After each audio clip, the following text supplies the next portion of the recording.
Good afternoon. My name's Charles Cameron. I'm professor of politics and public affairs here at Princeton. I'm also co-director of the Woodrow Wilson School's Center for the Study of Democratic Politics. Now, some of you probably have noticed that some strange things have been happening with American politics. It may have crossed your mind that things are worse than I thought. You can see it coming, right? It's not only worse than you thought, it's even worse than it looks. We're very pleased today to have two old friends back here at the Woodrow Wilson School, Tom Mann from the Brookings Institution and Norman Ornstein from the American Enterprise Institute, two of the most distinguished and thoughtful political scientists in the public square. The book that I just held up, that's my personal copy, and you too can own this fabulous volume. It's being sold out in the foyer outside here afterwards. It's terrific political science and written in an extremely engaging way.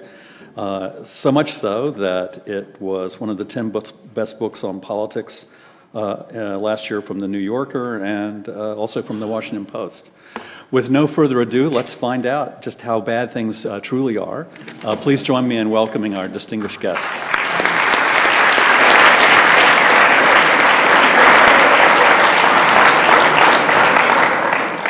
Charles, thank you very much. It was a lovely and appropriately brief introduction. The only thing he neglected to say is that the book makes a perfect holiday gift.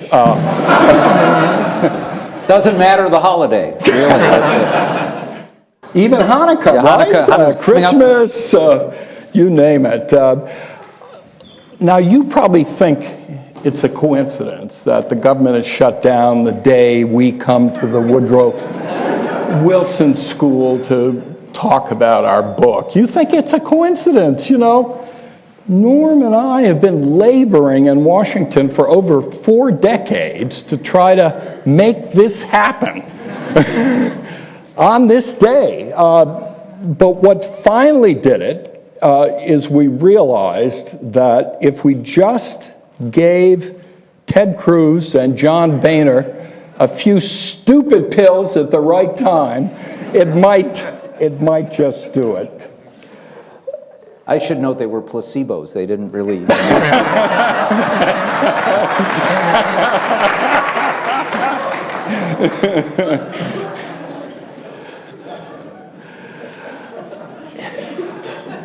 You know, in some ways, it just seems too easy now with all that's happening in Washington.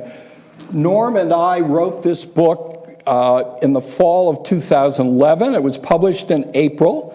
An article drawn from it in the Washington Post Outlook section went online on Thursday, went viral. A very creative editor came up with the title, which we never saw until it was out there. Let's just say it, the Republicans are the problem. It really had an effect because it seemed a very unlikely thing for Norman and me to be saying, given the kind of career we've developed in Washington and what we've tried to do. We're not partisan guys. We really are there to try to understand the institutions and have worked with both parties, but we really ended up over a number of years, certainly not beginning just in the last year or 2 or 3, we came to become sort of very concerned, not in the way the press is concerned every day or every other day about Congress and its ratings, but in a much more serious way that we really had come to a period of extraordinary dysfunctionality in our politics. And it was, believe it or not, it was a very uncomfortable argument to make. It seems maybe to many people now, not all people, obvious, it seems true, but at the time it didn't. In fact, with a notable exception of the stellar team mainly based at Princeton, McCarty, Poole, and Rosenthal, who were way ahead of this with their wonderful work on polarization. Most academics are really uncomfortable with most of the dimensions of the argument in our book. First, that it's worse than not just it looks, but then we've seen in our lifetimes. Many political scientists have said, oh, come on now. We have a colorful history, violence on the floor of the House and the Senate, a bloody civil war. I said, is that what you're looking to for an analogy here? This is not encouraging. But we believe that, in fact, things are different. They're qualitatively different now.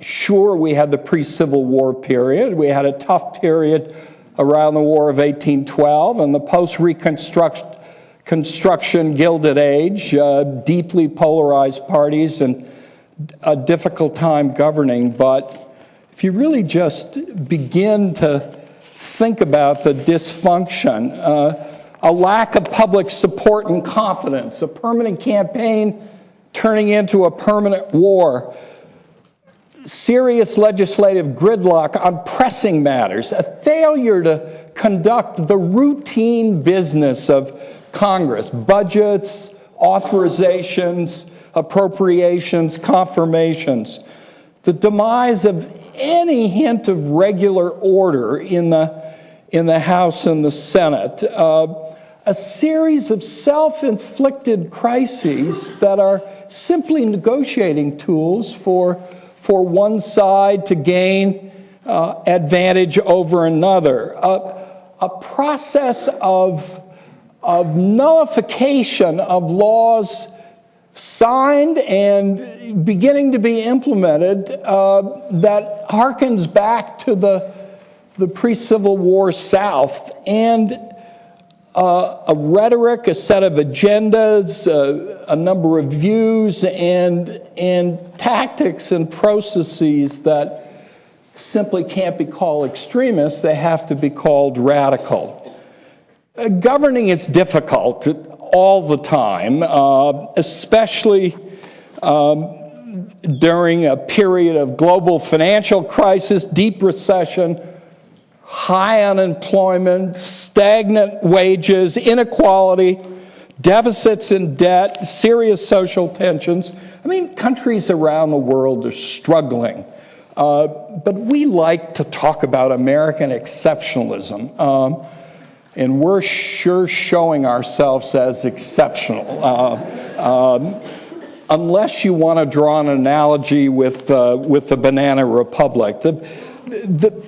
The fact is, we believe, contrary to a number of our scholars, that it's just not good enough to say, well, Americans always figure it out, and do the right thing after exploring all other alternatives. But it's different this time, and we think the reason for our success in the past is that we've been able and willing to speak honestly to ourselves and one another about what's wrong and do something about it. But what we have been struck by in recent years is the unwillingness of the people we count on doing that, to help ourselves, to help the public that doesn't invest as much time in politics and public affairs as we all do, help understand what's going on. Instead, we get the global, generic critique of Congress. And everyone dumps on Congress and looks for ways of punishing them, and by doing so, prevents any way of really dealing with the problem. All they do is replace some of the people there, but don't change the dynamics driving it. So we think it's important to get the story right. And let me just give you a few minutes of summary about what we think the story is. Normal straighten me out, and then we're going to turn very quickly to your questions. The first is we have a serious mismatch now between our highly polarized political parties, parliamentary-like, operating at rough parity, engaged in the kind of parliamentary opposition when in opposition, and our separation of powers system that really requires talking across branches and chambers, a willingness to sort of respect and entertain other views, and ultimately to engage in serious bargaining, negotiation, and compromise. That's a thing of the past. Professor Greenstein being here reminds me of the person we dedicated our book to, Austin Ranney, who in the course of critiquing an APSA, American Political Science Association, report toward a more responsible party system, said joining parliamentary-style polarized parties with our separation of powers system is a recipe for gridlock, vehement opposition, and a lot of unhappiness in the body politic. Austin was dead right. But it's not just a matter of wayward politicians getting caught up in petty battles in Washington, ignoring the vast, centrist, pragmatic American people who are waiting for someone to offer choices, as proposed presumably by the Committee for a Responsible Federal Budget or Fix the Debt. You know, the golden mean between the sort of polarized extremes. And the public has come to believe that. If those politicians in Washington would just listen to us and do the right thing, we'd be okay. Well, alas, it's not just the elites. It's a deeply polarized electorate, not easily dismissed as folks kind of sorting themselves into one party or the other based on their ideological views, but attachments developing, new lenses providing insights and positions on issues that were different in the past, and creating a dynamic between elites and the mass public that has produced the kind of politics that we have today. The final element of our argument, and the one that's really been most controversial, is the fact that our polarization is not symmetric. It isn't a matter of the Democrats going left and the Republicans going right, although that has happened to some extent. For Democrats, because of the change in the South and the Voting Rights Act, development of the South economically, but the fact is it's quite asymmetric. I think the most quoted even made it into Ezra Klein's Wonk blog yesterday, a reminder of it. The most controversial statement in the book, most quoted, is one of the two major political parties, the Republican Party, has become an insurgent outlier, ideologically extreme, contemptuous of the inherited social and economic policy regime, scornful of compromise, unpersuaded by conventional understandings of facts, evidence, and science, and dismissive of the legitimacy of its political opposition. None more important than that. Scornful of compromise and dismissive of the legitimacy of their political opposition. This is the source, I think, of most of the controversy about our book, although I will say from the emails, scores of emails Norman and I have received from self-identified Republicans thanking us for pointing out what's happened to their party, and wishing us well and carrying the message. The fact is, we are seeing it play out now. It didn't begin with the formation of the Tea Party.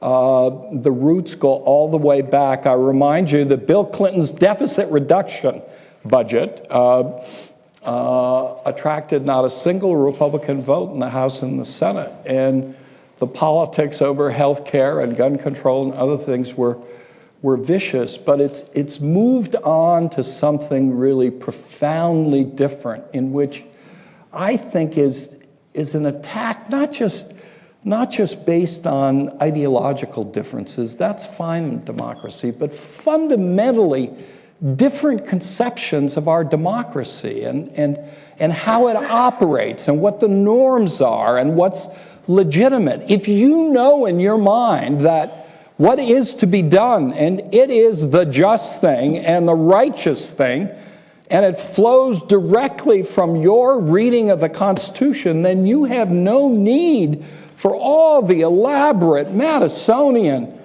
structure that's built into our system. You make demands. I am here not to compromise. I am here to do what the people sent me to do. It's a very, very dangerous idea, and it's playing out now. And just in concluding my initial remarks, one of the hopeful things coming out of it will be that the excesses of the steps being taken right now, which we can discuss in detail, may be the first step in lancing the boil of a movement within our system that will allow the Republican Party to find its way back into the mainstream, from which we really have the structure to begin to resolve our differences and deal with the big challenges that confront the country. Thank you. Norm. Thank you, Tom.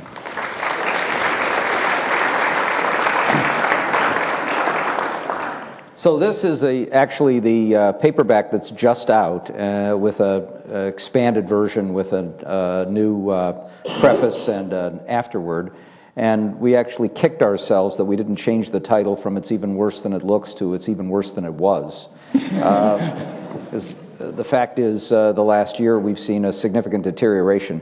I should note that I actually didn't want to do the talk the day that the government shut down. I wanted to do it the day that the final episode of Breaking Bad aired, which, as you know, was about a chemist who got cancer, couldn't pay his medical bills, and opened up a meth lab, which I view as the Republican alternative to Obamacare.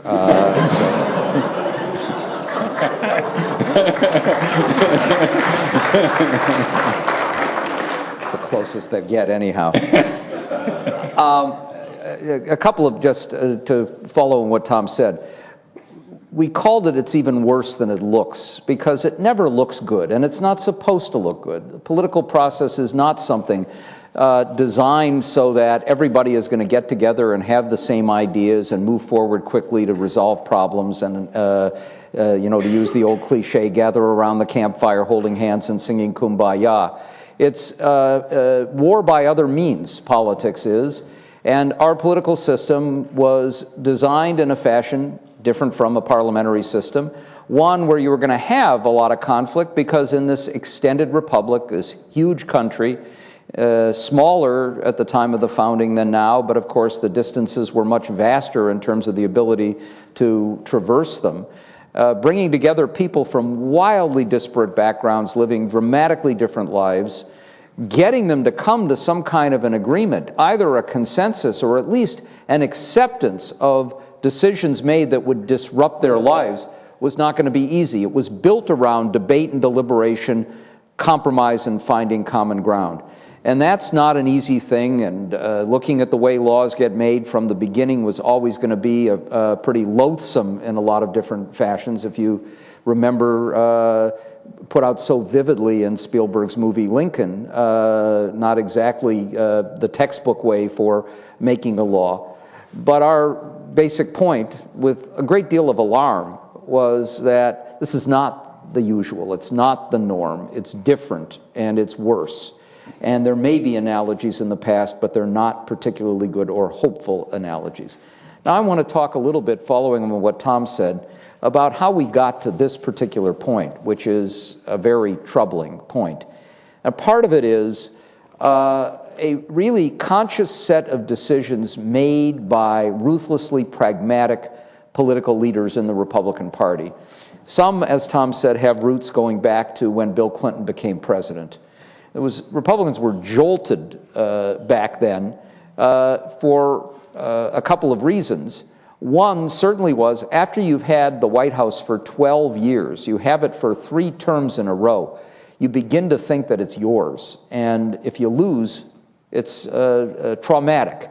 And at the same time, when Clinton came in, we were 38 years into Democrats having a stranglehold on majorities in the House of Representatives. And it was a conscious set of decisions made by Newt Gingrich and others to operate as a parliamentary minority, to unite together no matter what proposals were out there and just vote no.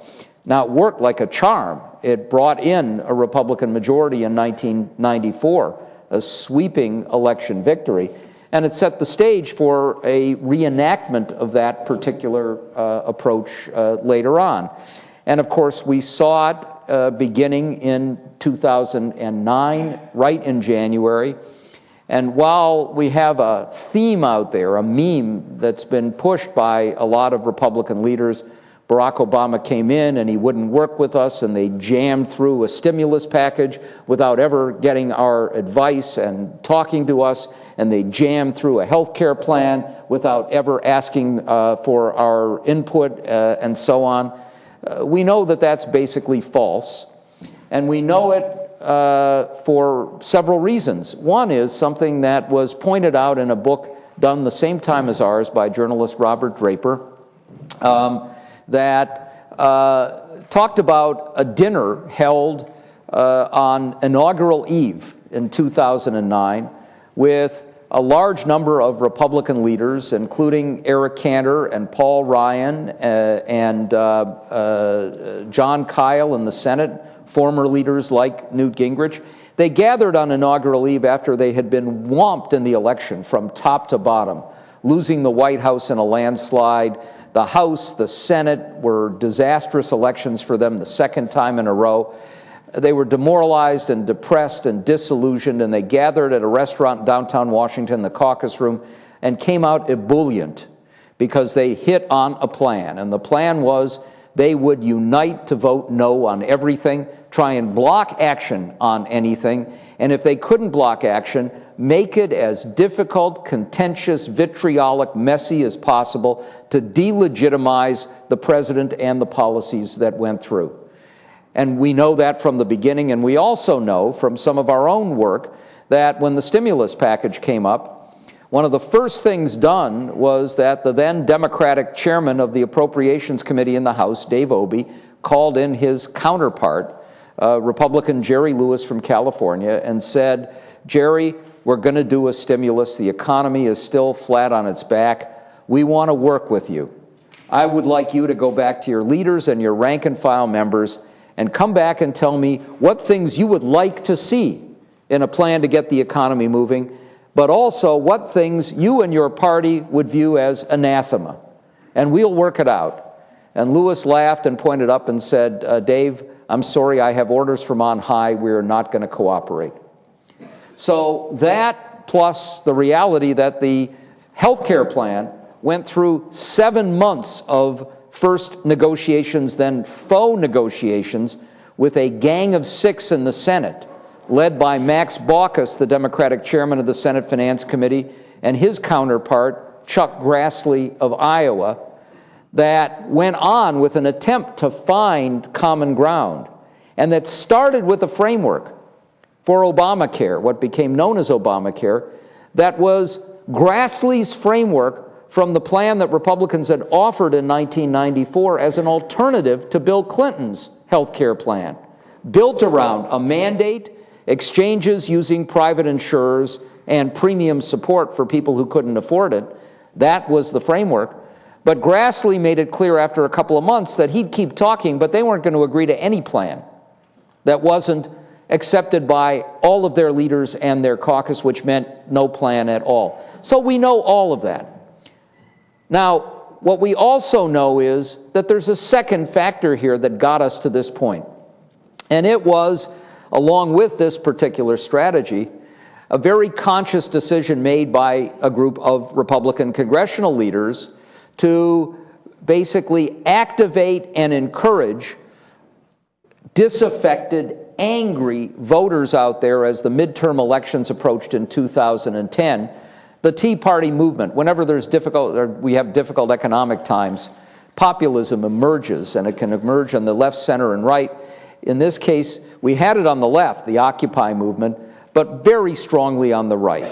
An anger and upset with Barack Obama, but one that went back to their anger at the TARP program, the bailout of Wall Street, and that continued.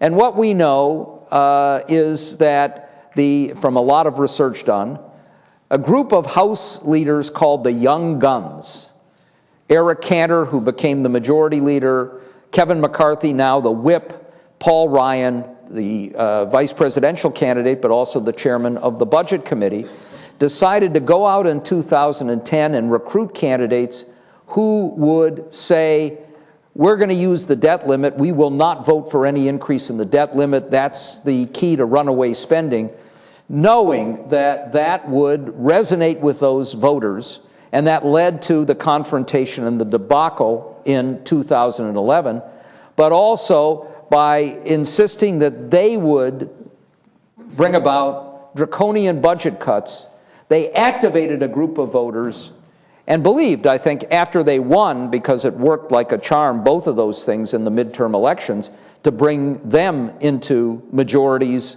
and quite significant ones in the House of Representatives, that they could then co-opt that group of people, the candidates that they'd recruited and that had been encouraged by Tea Party units in districts across the country, and that they had activated as well. And what has become clear is that the co-opters have become the co-optees.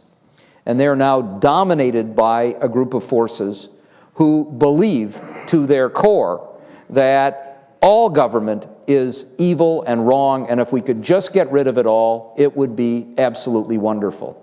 These are not conservatives, by the way. The term conservative doesn't apply here. They're radicals. Conservatives basically believe in a smaller, leaner, and meaner government, but recognize that there are many functions that are critical ones. They ought to operate well when they're there. These are people who don't want any level of government operating. And what we've learned as well is that there are outside forces that are contributing to the radicalization of a core element of a party that is making this process worse and making it harder to come to any agreement on any basics. That's true of the tribal media. And what we say in the book is the problem is not partisan polarization or ideological polarization. Fact is, so many issues in this country are not inherently ideological.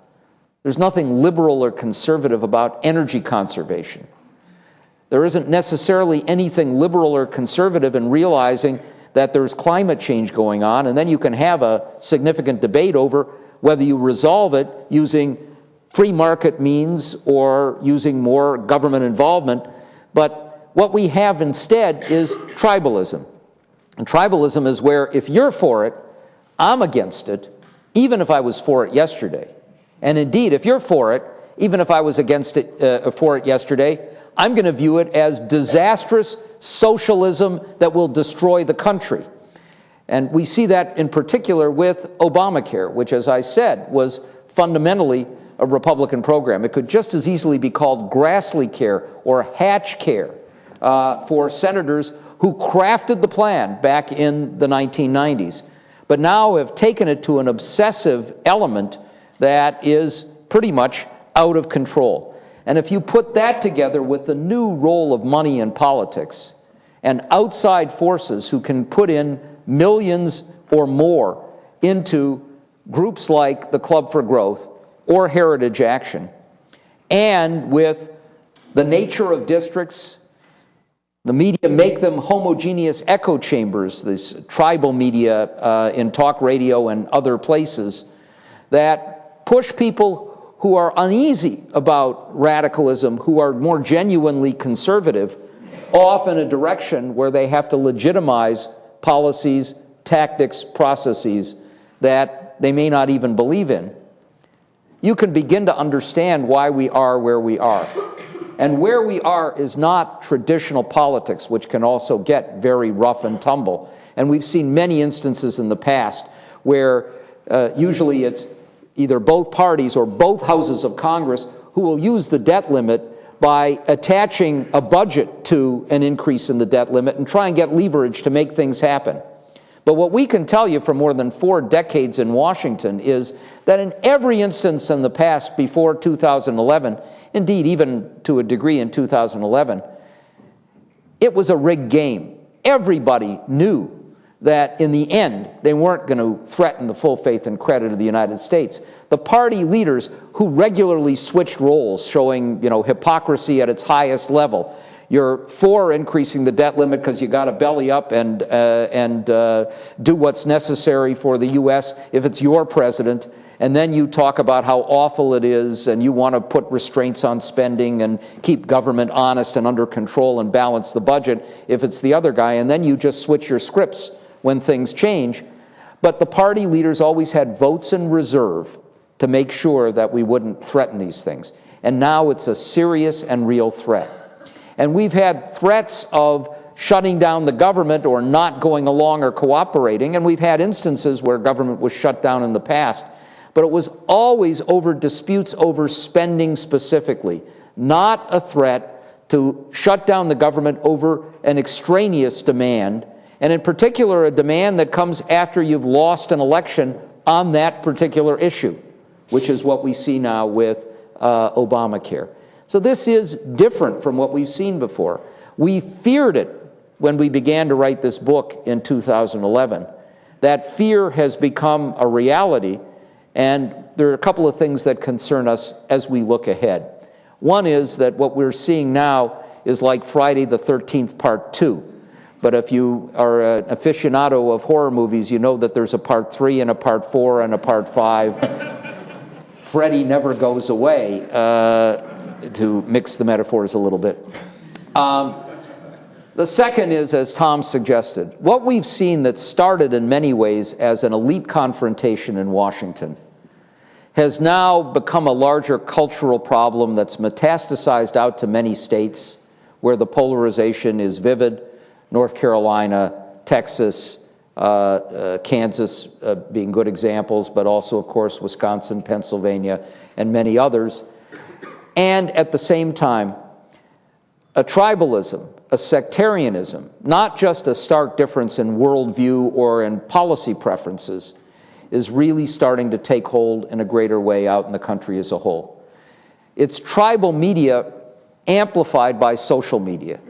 More and more people are cocooning in and getting their information from sources that convince them of things that may or may not be true, and in many instances are not true.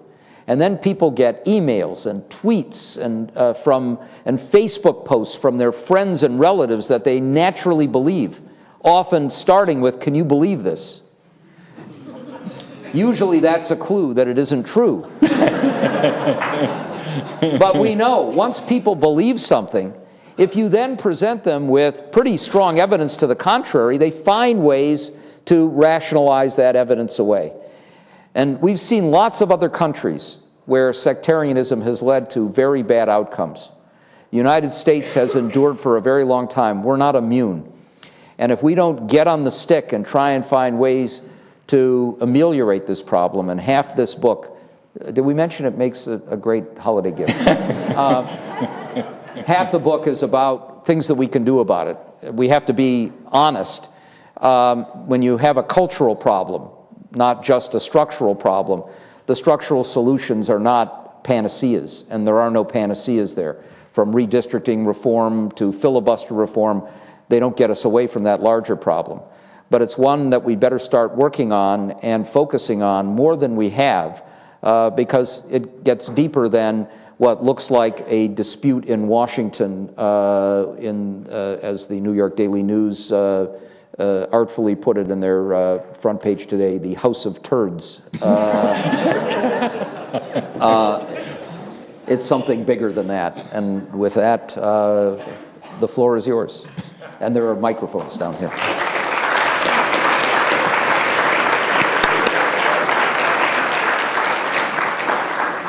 So very quickly, let me outline the Dean's rules for the questions. People can come down to the microphones here, but this is an educational institution, and I would ask our beloved friends from the community, please let the students get a shot first. I think there'll be time for everybody who wants to ask questions. In fact, I will, as people line up at the microphones there, don't all rush down at once. I'll take the privilege of asking the first question. Given the American constitutional system, gridlock is not surprising in some sense. When you have enough difference of opinion, that's kind of what you would expect to happen. But hostage taking is another matter altogether. I've been racking my brains trying to think of historical examples. I don't come up with very many. What's the right strategy for people who are interested in governing and the governors when you're faced with people who are engaged in hostage taking? I think we're beginning to see the answer to that. The first thing is you don't negotiate over extraneous matters. If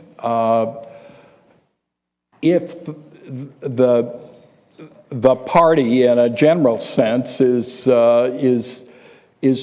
trying to take a hostage to achieve some objective that cannot on its own be achieved through the normal process of legislating, you have to be able to say no and to make visible to the broader public what's going on, what it's about, and why you can't do it. Compromise is an essential element of policy making, but it requires sort of the norms of respect for the legitimacy of the party you're compromising with and negotiating with, and a possibility in which both sides have something they want and something they can give and are willing to give. So, Charles, I'd say it really is confrontation at that point to sort of elevate the visibility and the stakes of what's going on, to make it absolutely clear what the cost of killing the hostage would be. I mean, this really is like political terrorism. And it involves suicide bombing at times. There are really tremendous penalties to be paid, not for a day or two of the government being shut down, although people are hurt as a consequence. It really is threatening to destabilize the entire global financial system. The cost there would be staggering, and it requires this kind of response all the more. Let me just add to that. Jim Fallows today had a eloquent quote from Lincoln in his Cooper Union speech, and it really shows that we do have a precedent for this. It's a very troubling precedent. It really was, if you don't let us keep slavery, we will destroy the Union, and you'll be responsible for it because you didn't let us keep slavery. And what Lincoln said was, imagine that the highwayman grabs you and puts a gun to your head and says, give me all of your possessions or I will blow your brains out, and you'll be the murderer because you're the one responsible for it. Now, that's, the analogy is not a perfect one here, obviously, but the idea that you're going to hold the full faith and credit of the United States or the operations of the government, and think about what's being shut down now. It includes things like the Centers for Disease Control program on flu vaccination. right at the time when people should be getting vaccinated. And it's almost a sure thing that some people are going to die from the flu because they didn't get vaccinated. There are a lot of things that are going to be shut down that people don't think of in terms of safety. The FBI is going to have to cut down its attempts to go after terrorists. There's lots of stuff that comes from these furloughs. If you say, if you don't eliminate, and believe me, a one-year delay in the individual mandate or Obamacare itself, as Mitt Romney said directly the other day when he said, I don't think we should shut down the government over this, over ending the program. Let's go for a one-year delay because that's a good way to kill it. That's what this is all about. In return for something that is a fundamental function of people who get elected to office and have a fiduciary responsibility, that's different. And you respond to those kinds of negotiations by refusing to negotiate. Because if you negotiate over that, then what happens the next time and the next time after that? I want to add one thing that we should have said. We've really hit the Republicans hard here, and we believe it. But we don't want to see the Republican Party disappear or go away. We want a strong, vibrant Republican Party. And we know full well that that's not going to be a liberal or a moderate Republican Party. It's going to be a strongly conservative party. That's fine in the nature and context of American politics. A conservative party would look at Obamacare and say, all right, let's figure out a way to make it work that applies some of the principles we would like to see. And then you could find, in fact, lots of ways of doing that, whether it's building in more of a marketplace that works in exchanges, or even ending an employer mandate, which was a peripheral part of the program to begin with, or doing more malpractice reform. There are plenty of ways to make this work, but this is not. Please. Hi, thanks for talking to us today. I'm Henry Burton, and I'm a first-year MPA student here. So sticking with the historical line of questioning, I was talking to my brother the other day about this issue. He said, haven't there been other periods of intense polarization in U.S. history? And I said I could think of a couple, being probably 1793 to 1812, and then 1850 to about 1872, and then also around 1890 to 1910. Yeah. But that one seems different to me because that wasn't strictly on party lines. You had populists and you had plutocrats in both parties, so it was sort of across parties, division in the population, but not strictly along party lines. Would you be able to talk more about the historical parallels? Do you have a more in-depth knowledge of the historical parallels for intense polarization? Actually, we have some good scholars at Princeton who've written very interesting things about it. The polarization after the Reconstruction period in the Gilded Age was structured by party, and it was also a period of frequent divided party government. Nolan McCarty and others have noted some similarities at work then. It was also a period of unusual economic inequality. It was a period of a large number of immigrants coming into the society, and you could begin to see how a dynamic developed between the parties that was really broken only with the rise of the progressive movement, which began independently and then really moved into and helped define the Democratic Party, although not in any comprehensive, pure sense. In the period before the Civil War, you're right, this is a period of changing parties. That was the last time we had one of our two major political parties vanish, the Whig Party, and to be replaced by Lincoln's Republican Party. But it was obviously built around the major cleavage in America from the very beginning, slavery, and it simply proved unable to be reconciled apart from war, physical war.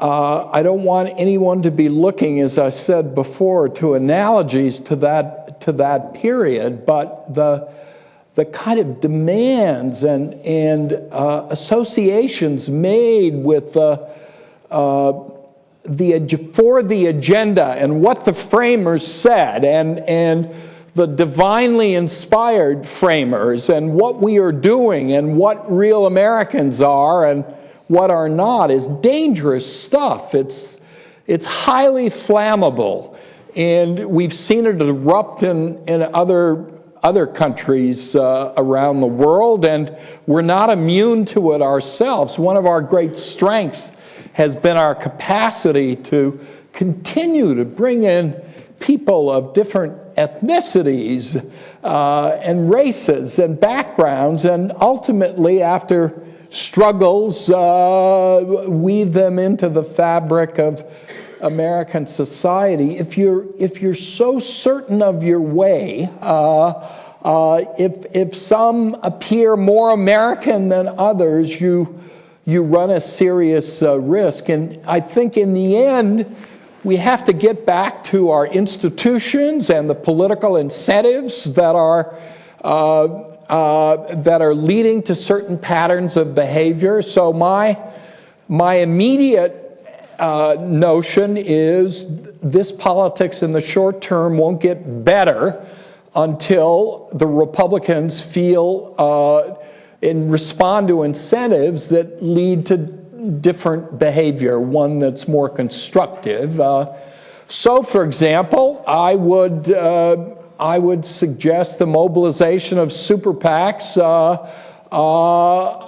coming from another Republican Party perspective, threatening to or actually entering primary elections to try to give some courage and confidence to those conservative pragmatists in Congress who would actually like, in this case, to do the right thing. You've got to think of turning the forces that are operating in our politics in a way that creates incentives and provides protection for politicians doing things that end up being constructive for the country as a whole.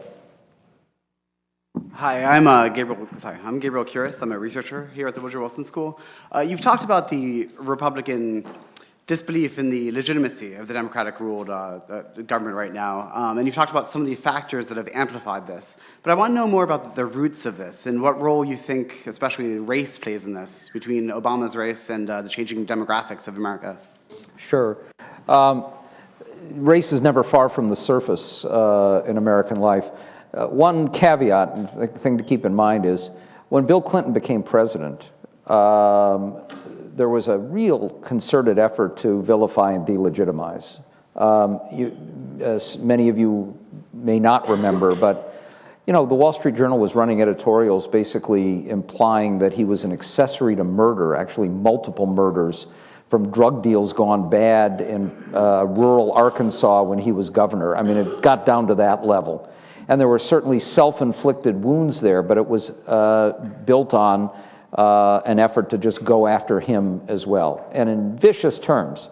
And we saw the same thing with Obama, but we have the added twist of race. And I must say, as we were coming up on the train today, I was looking at a comment that Newt Gingrich made on the 700 Club yesterday, saying Obama doesn't act like an American president. And, that I think was not exactly what I would view as within the bounds of what we're talking about. And we saw all of this stuff that in the past, the suggestion that he was born in Kenya, all of that plays into it. Now, there's another part of this, I think, that also gets to the polarization phenomenon and the historical roots. They're not always with just parties alone. Often our cleavages are regional.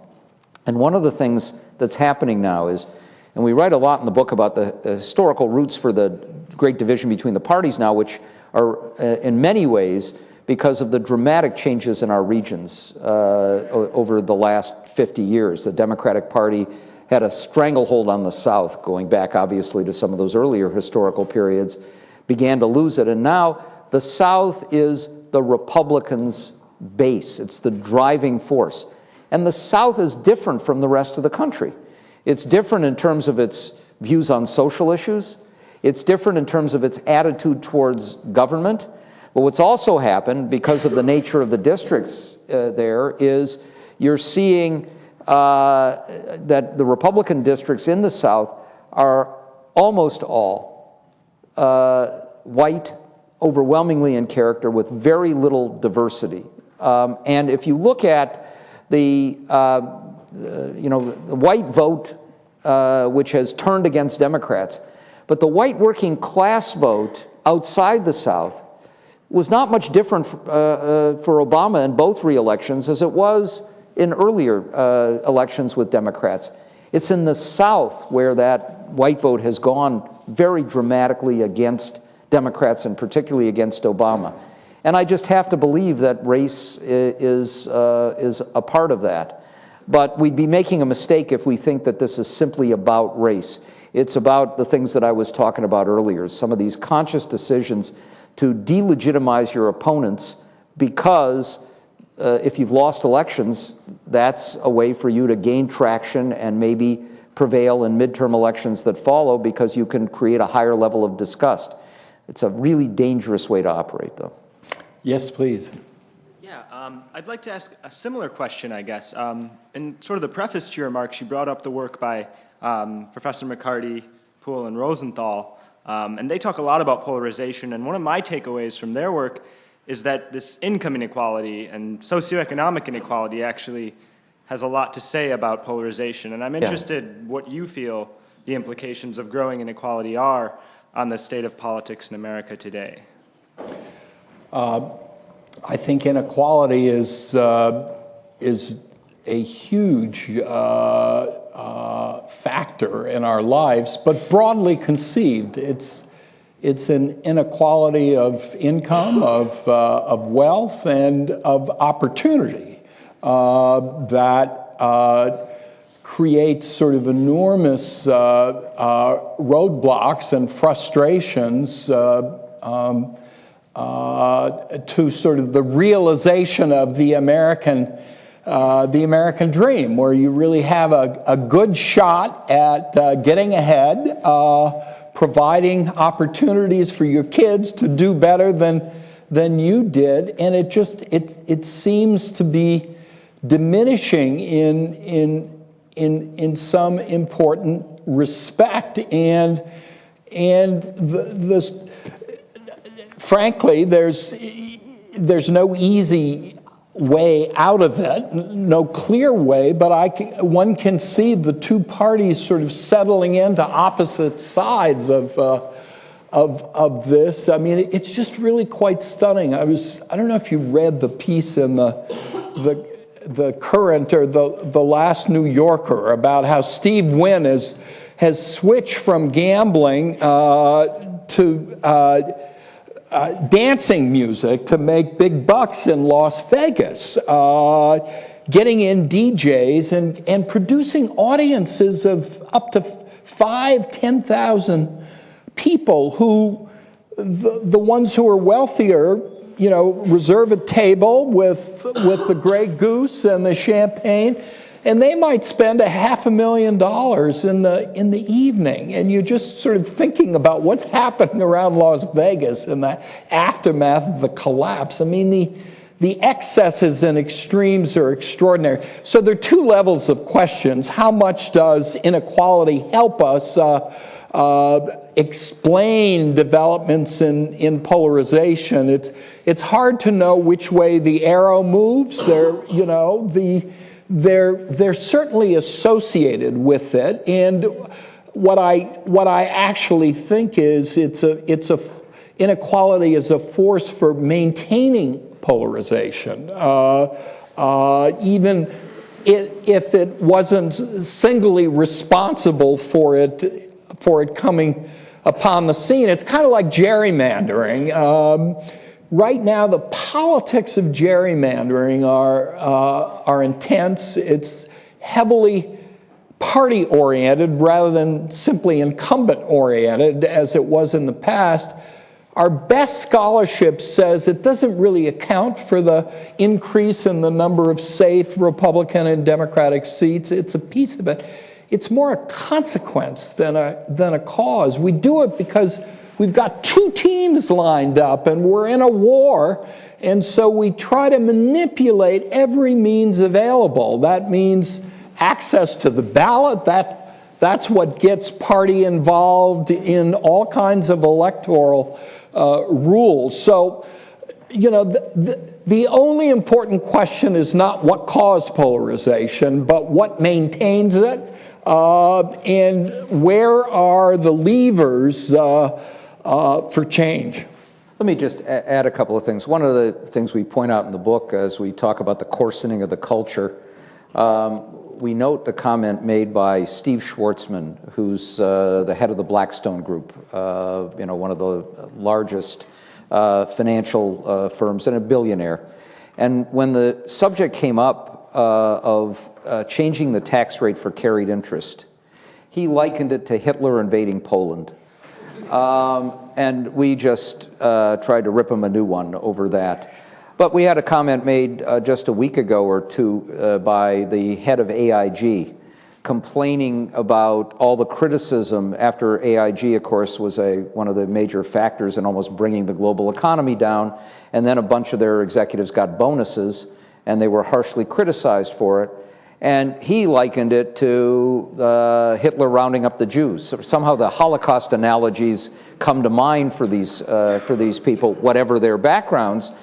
But it suggests a level of insensitivity by the 1/10% to the larger, starker inequality that we see in the country, where the difference in disposable incomes between the top 10% and the bottom 90% is greater than it has been since 1929. 1929, rather auspicious year for all of that. And a couple of things disturb me about all of this. One is that we're going to see increasingly, because the fact is that the American dream, the notion that if you work hard and you have some talent, that you can start from the bottom and you can really make something of yourself. If that goes away with a substantial share of the population, because it happens to be a reality that it's not the case anymore, it's a real problem in the fabric of society. The other problem is, as we've seen with societies where inequality gets starker, and in particular where a small group become ultra wealthy and flamboyant in the expression of that ultra wealth, it's a breeding ground for demagoguery. And the fact is, you don't have a Republican Party now that uniformly is like Mitt Romney, you know, protecting the 1% against the rest. It's a populism out there. And you can imagine a demagoguery, because this is the Wall Street crowd is a smaller group against the Main Streeters. It's the Main Streeters who are prevailing now. Ted Cruz is becoming basically the heir to the Bob Taft, Barry Goldwater throne, the Main Street wing against the Wall Street wing.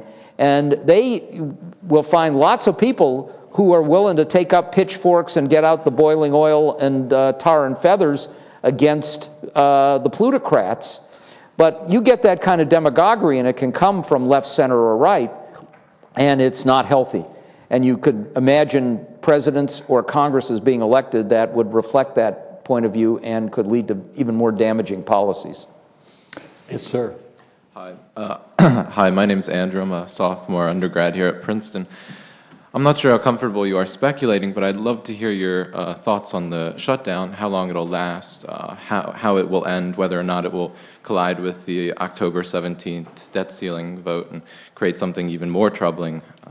Yeah.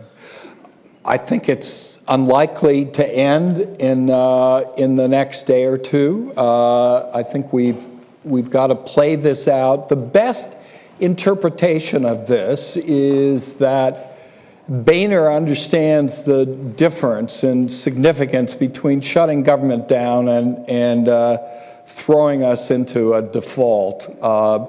So he's, even though you might question, well, why did he then try to get a debt ceiling with all of his Christmas items, ornaments put on it? Nonetheless, you kind of demonstrate to some of your more extreme members that this is very unpopular, that we as a party are sinking like a rock, and we have to do something. So I could see him trying to put together something that ends them both, but it'll take 10 days or 2 weeks to do it. With the debt ceiling, it's clear what Obama's position should be. I mean, no negotiations on it at all, but he ought to be maneuvering for an elimination of the debt ceiling. It's just too attractive a hostage for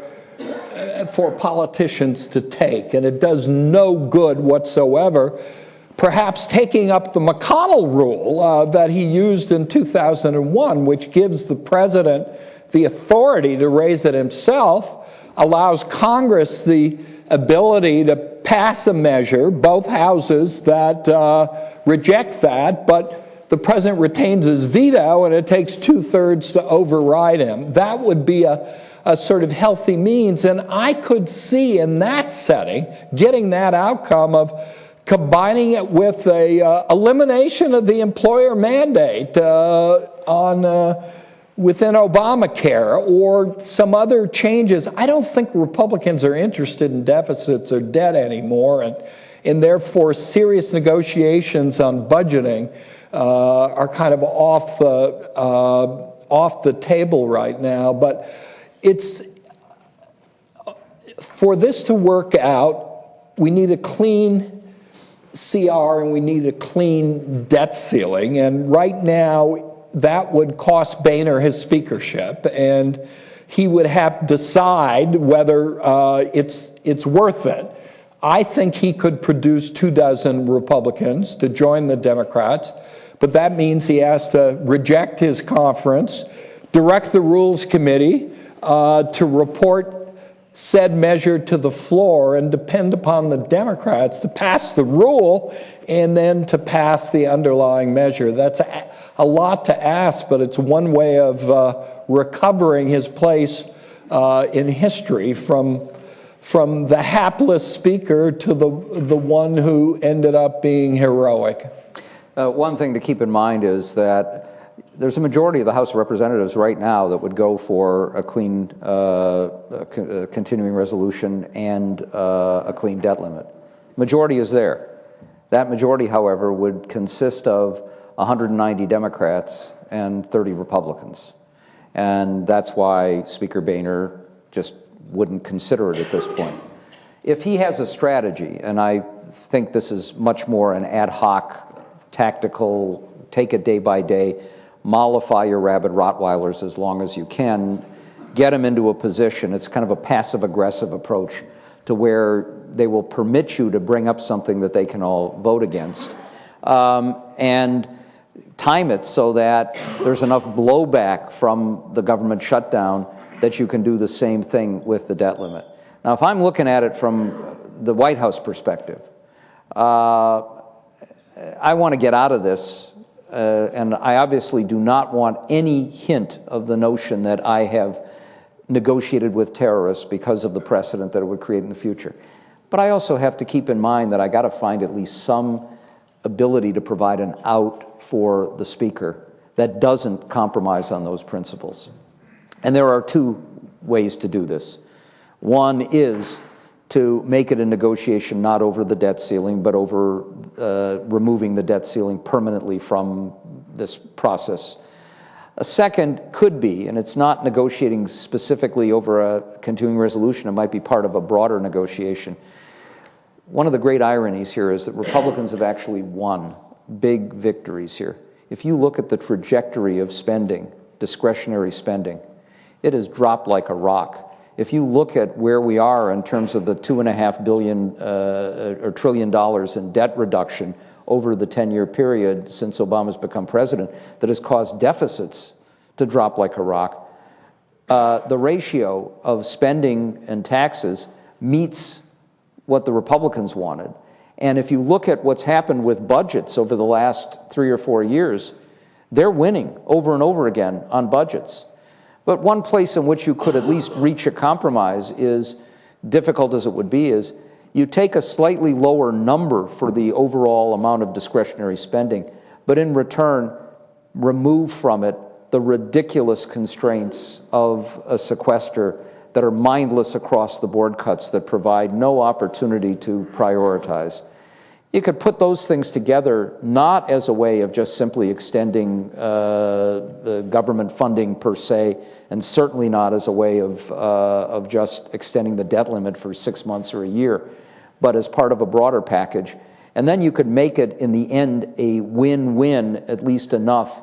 I think it's a loser for Republicans because it's becoming clear to people that they're the ones who are going to bring the shutdown about, but you could at least make it work better. And that might ultimately happen, but we have no clue, frankly. None of us does. But if it fails, just one last point, if it fails, I think Obama, at seeing no negotiations that would produce it a day or two before we default, should follow the advice of my colleague Henry Aaron in yesterday's New York Times. If you haven't seen it, I recommend reading it. It's an idea I've had forget about the 14th Amendment and full faith and credit. Think about Article 2.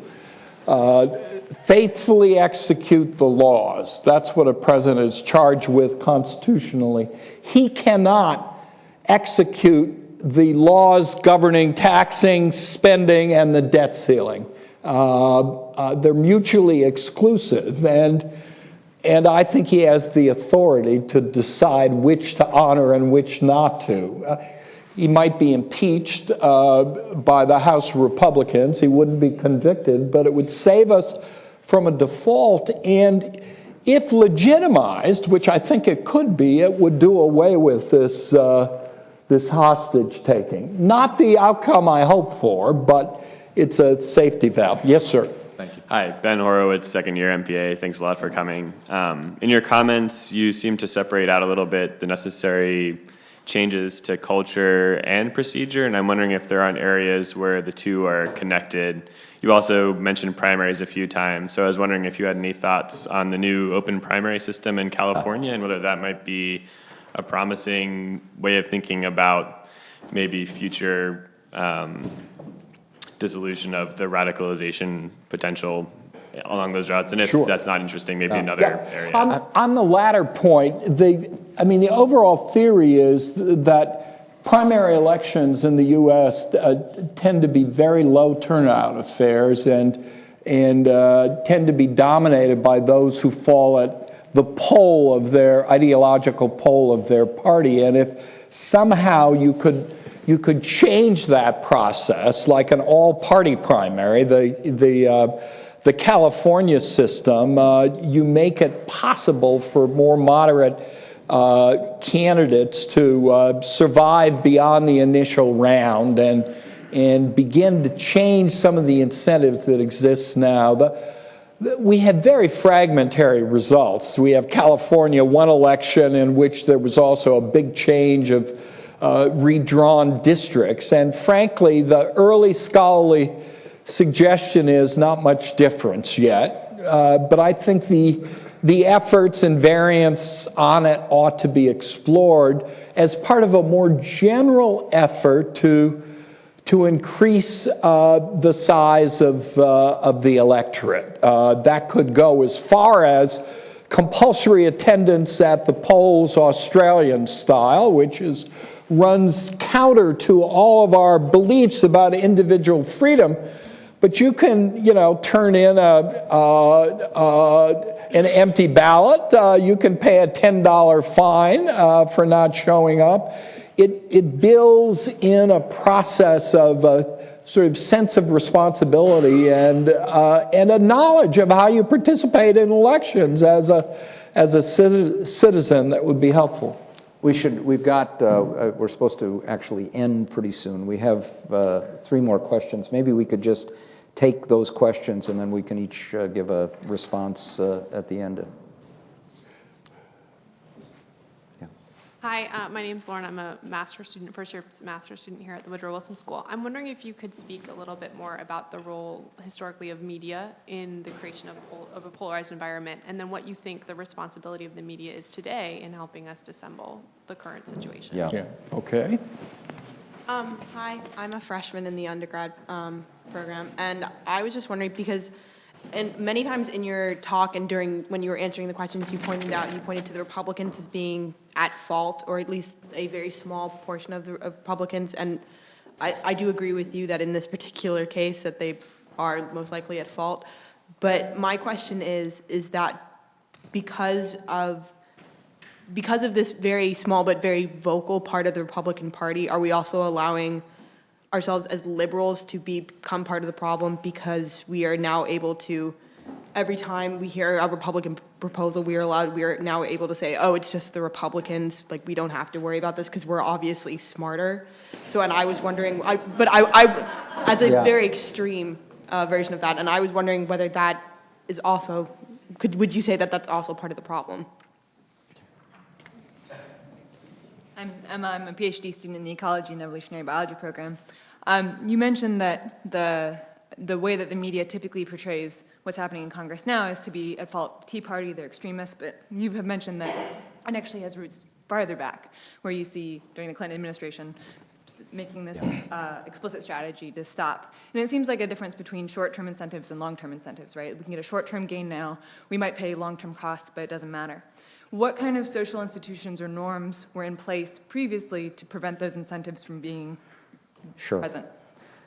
So I'll take a crack at those first. And on the latter point, usually elections are the great equalizer here. And if we look historically, where you see a party go off the rails, if you lose 3 presidential elections in a row, it jolts you back. I mean, in a lot of ways, you lose 1, it's your bad candidate. You lose 2, you idiots, you've chosen a bad candidate a second time. You lose 3 in a row and you're thinking maybe it's something a little bit deeper. And it happened with Democrats, for example, when we saw Reagan and Bush, and then it was a movement back to the center with Bill Clinton. And we've seen that historically. One of the problems now is that for more pragmatic Republicans who want to win back the White House, having unleashed the rabid Rottweilers, and a group of people who care less about winning presidential elections than about somehow transforming America. And the way to do that is to get the purest candidates imaginable. And if we lose an election here or there, that's okay, because otherwise you're going to get people who will just further send us down the wrong path. That's a struggle for them. And we're obviously seeing that play out with immigration. We're seeing it play out with a lot of people who show an unwillingness to take any steps that might reach out to a broader electorate. And I happened to, last night, have a chat with somebody who's working with Luis Gutierrez, who's a Democrat in the House, who's really tried to compromise dramatically to find Republicans on immigration. And I said, well, the problem now is he just doesn't seem to have any dance partners. And, you know, there was a sort of rueful smile because they're being pushed away from anything. So it's a problem now. The short-term tactics have pushed aside the ability to achieve a longer-term objective of becoming a competitive party. On the media, and it's partly an answer to the question about culture versus institutions as well. One of the great problems we have is that Tom and I grew up in an era where there were not very many media sources, and most Americans used the same ones. And it wasn't perfect because there were a lot of issues, including race, that were almost excluded from the conversation. But the fact is we had a public square We got our information mostly from 3 television networks and their news divisions. We shared a common set of facts, and then we could go hammer and tong at how you'd come up with solutions. Now we don't have a public square. You have millions of media sources, and people can cocoon in and get reinforcement, and that's why, getting back to an issue like climate change, if you have one party that's dominated by people now who believe, and it gets reinforced daily, that it's a hoax perpetrated by scientists who have their own axe to grind, you can't debate whether you should have a carbon tax or a cap and trade system or a different kind of regulation, or do it slowly or do it in a different fashion. You can't even debate the issues at all. And you get this reinforcement built around different worldviews that are based on, in some cases, simple falsehoods. If you have one party with a plurality of members who still believe that the president wasn't born in the United States and therefore is not legitimate, that's a problem. And if you have a new media world where Fox News, with an average audience at any given time of 2.5 million people, makes more in net profits than 3 network news divisions, which have an audience of 30 million, and that audience is there because it's a message that those 2.5 million people want to hear and keep coming back to over and over again, you have no incentive to change that message. If Roger Ailes said today, all right, everybody, here's the new message. Can't we all just get along? We can work with this guy. I will guarantee you that within a week, there would be another cable network called Wolf News that would have the old Fox message, and 2.5 million people would turn to that channel. And there are incentives to polarize, and that's a real problem. And if you put that together with something that Tom and I have been very vocal about, which is a mainstream media struggling to find an economic justification and having enormous pressures on advertisers as well, who fall back on equivalence, false equivalence. It's everybody's fault because you don't want to alienate people or be accused of bias. It really worsens these problems, and it creates some of the difficulties here. And if we could change that culture by finding ways, maybe through public media, to at least begin to recreate a public square, if we could bring back the concept of shame, because in this process, and of course in culture, lying brings no sense of approbation. Say wild things. You know, Ann Coulter basically went on television a few days ago and accused Obama of being a monkey of Vladimir Putin's. Now, you know, if that's not an outrageous and highly charged and despicable statement, I don't know what is. But you think she's been taken off television?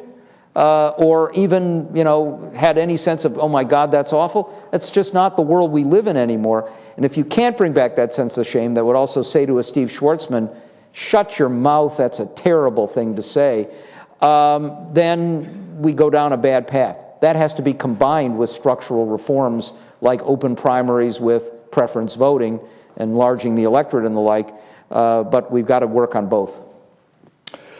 Those are all very interesting questions, and they're actually linked together. Norma's suggested that as much. We've certainly been hard on the GOP here today, and in recent days and weeks, there's been more coverage of the Republican Party, mainly because it's good news. That is, there are differences among Republicans.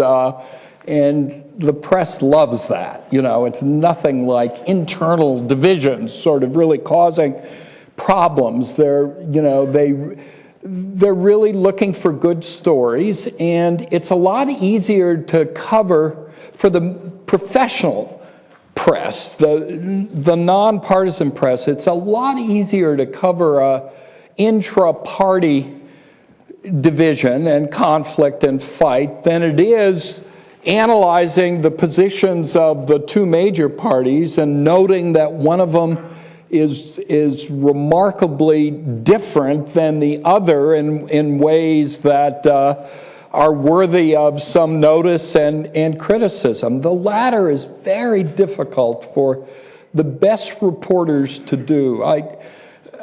we've made a case that the most important unreported story in America over the last couple of decades has been the radicalization of the Republican Party. It's a fascinating development, and there are a lot of former Republican officials who will be happy to tell you about it.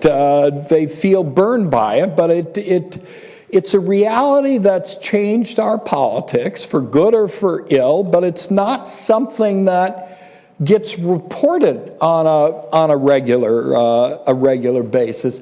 It's interesting, the Democrats went through this problem in the 60s and 70s and into the 80s quite a bit. They were seen as sort of ideologically extreme. Now, it was complicated because the Southern conservative Democrats were still a part of the party, and so it didn't involve a whole party, but it was very relevant to presidential nominations and harkens back to George McGovern's candidacy and criticisms about the Democrats on foreign policy, on cultural issues, political correctness, and the rest. But in recent times, the if you will, right-wing populist movements that were present in parts of the country going back to the 50s and early 60s, the John Birch Society, then morphed into the Goldwater movement in 1964, and eventually the party set aside its old interest and came to embrace an agenda that was supply side as far as taxes were concerned. It was socially conservative and it was aggressively internationalist. And that was Ronald Reagan's party. He was more pragmatic than today's Republicans, but now it's tricky. The Republican Party isn't sure how it competes in the new world. They've taken note of the demographic changes. The population that votes is becoming increasingly non-white, and younger voters, millennial generation, are replacing the oldest generation, and that doesn't bode well for Republicans either. So they're looking to sort of parts of libertarianism, but they can't give up their strongest coalition member, the social religious conservatives. So it's really tricky. There's no obvious solution. We don't know how this is going to end, but I think we've at least sort of come to believe that it's got to return to being a conservative party, and the Edmund Burke, Russell Kirk sense. I mean, it has to be prudential and reasonable and non-utopian, and it has to be deliberative. And exactly what the mix is, I don't know, but it's worth remembering that a lot of politics is serendipity and chance. Who's in office in the White House when times are bad? The other party's going to gain, even if their candidate is not the most attractive. There really is. I mean, Larry Bartels, you're a former professor here, and colleagues have pointed out how often times seemingly irrational things happen in our politics, and I don't doubt they will again. But a party begins by simply trying to get a hold of itself and imagine itself attracting on a regular basis, not depending on economic disaster while the other guys are in power, something approaching a majority of Americans. Right now, I think the Republicans and those who are driving it, the Ted Cruzes really, are fated to be a minority party, and so other forces are going to have to come forward. Democrats went through this trouble.